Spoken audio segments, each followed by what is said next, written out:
Redline Logbook here to discuss Danmachi skills. Now, I've already discussed what a skill is in my previous video, Danmachi's magic and power system. So if you want to know what a skill is, you can go watch that. But if you already know, well, I'm going to be discussing the different types of skills that exist in the Danmachi universe. And the first skill I will discuss, the first one we've ever seen, Latus Freeze. This is a skill acquired by Bell after falling in love with eyes. The skill grants Bell rapid growth. It is a continuous skill that grants him extra excelia whenever he does something. Whether it be training or fighting monsters or fighting other people, all of his stats will increase at a rapid growth beyond anything that a normal person could possibly do. Because of this, every single one of his abilities, whether it be strength, endurance, etc., and even allows him to break the limiter of an ability. So the limit of any ability is S999. But Bell's skills at multiple times have surpassed double S or triple S. It also removes the limit on how much excelia low-level monsters can give him. Whenever Lily, Welf, and the rest go into the dungeon and fight monsters, after they get back, they have their status updated. When they get back, Bell always has massive increases in growth, while everyone else has the reasonable amount, even though they all fought the same monsters. This doesn't make sense because Bell's a higher level than everyone else is. Monsters from the middle floor should have less of an effect on his abilities than everyone else, and yet he still has the greatest growth, which means a Latus Freeze completely ignores this rule altogether. The skill is also affected by his mindset, because his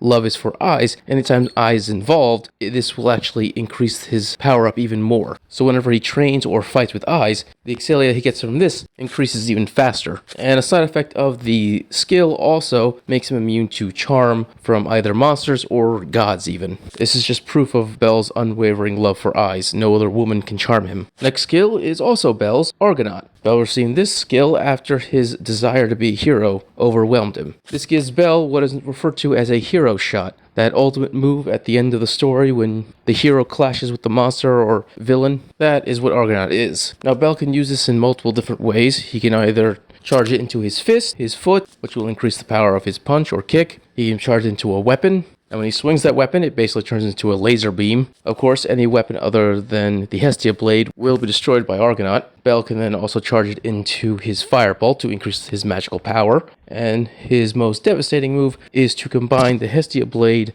with Firebolt to create Argo Vesta, which is a mixture of a sword attack and magic in one. The Argonaut ability requires concentration. Bell has to charge it. Now, he can use it at any point during the charge, literally 1 second in. But the longer the charge, the more powerful the attack will be. When he first got this skill at level 2, the maximum length of the charge was 3 minutes. At level 3, it was also 3 minutes. At level 4, it expanded to 4 minutes, and now that he's level 5, he can do a 5-minute charge. And to explain how powerful the Argonaut actually is, when Bell first used it, he one-shotted a baby dragon, a monster that is a level 2.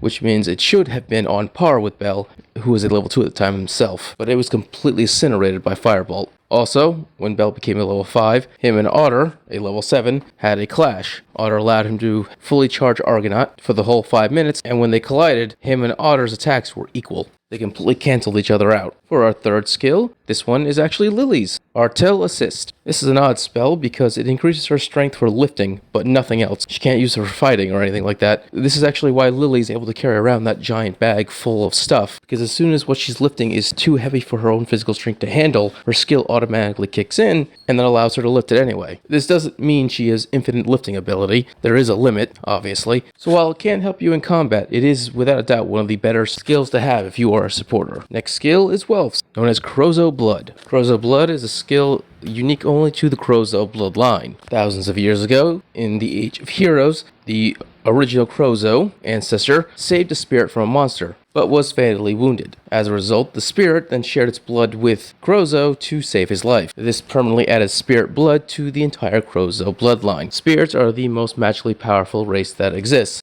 and so the Crozzos were granted part of that magic. Instead of giving them the power to cast spells and increasing the power of the spells, what it did is it gave them the ability to create magic sword. Now, creating a magic sword is completely normal if you have a fauna and you have the smithing ability. But no matter how great of a smith you are, these magic swords' power will never be able to compete with that of a mage. The Crozzo magic swords break that rule. They have the power of a mage. In fact, they can even exceed that of a mage's power. And what we learn about Welf is that there actually is no upper limit to how powerful a Crozzo magic sword can become. because there are two ways to increase the power of a Crozzo magic sword. One, you increase your level, so a level 2 sword will be stronger than a level 1's, but also if you actually are a skilled craftsman. Historically, the Crozzos relied solely on their spirit blood to craft magic swords, and so while they were powerful enough to outclass even mages, when Welf actually puts his training and skill as a craftsman into the sword, his better made sword is actually able to outclass theirs. Another slight perk of the Crozzo blood is that it doesn't require a smithing ability to forge magic swords. So the Crozzos were able to forge magic swords at level 1, while all other smiths have to wait until level 2. And finally, the Crozzo blood seems to be the only skill that we know of that can be cursed. Because when the Crozzo's magic swords were used to obliterate entire forests, the home of spirits, the spirits cursed this skill and all their magic swords. For generations, the Crozzo family could no longer forge magic swords.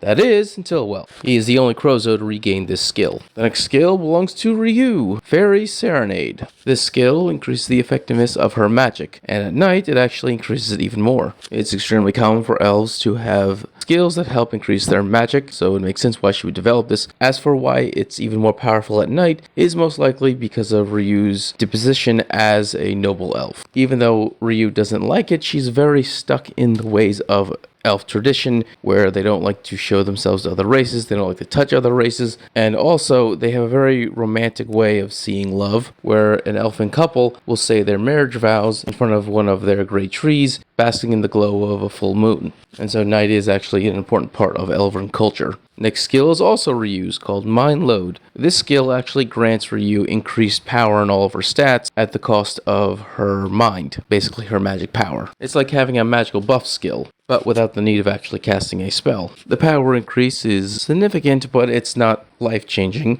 The skill doesn't give her an entire boost of power to the next level, like Haruhime's magic. It just is a slight boost to all of her stats. So when she was a level 4, even while using this skill, she still stayed a level 4. And now that she's level 6, even when she's using this skill, she will still have the power of a level 6. She'll just be slightly stronger. The downside of this skill is the fact that it uses mind, which means the more she uses it, the less mind she has for her actual spells. The next skill is also Ryu's, called Arrow Mana. The skill activates when Ryu is moving at high speeds. Just like her last skill, it's a stat booster, but the condition for this stat boost is movement. The faster she's moving, the higher the stat boost. There is actually no upper limit to how high this can increase her stats. She just has to keep going faster and faster to do so. The reason why she developed this skill is, well, because of her fighting style. The way Ryu fights is that she's constantly just moving about. She's able to attack, dodge, cast spells, defend, and counter all at the same time. This is a high degree level of concurrent chanting that we've only seen Ryu be able to do. In fact, it's so skillful and so amazing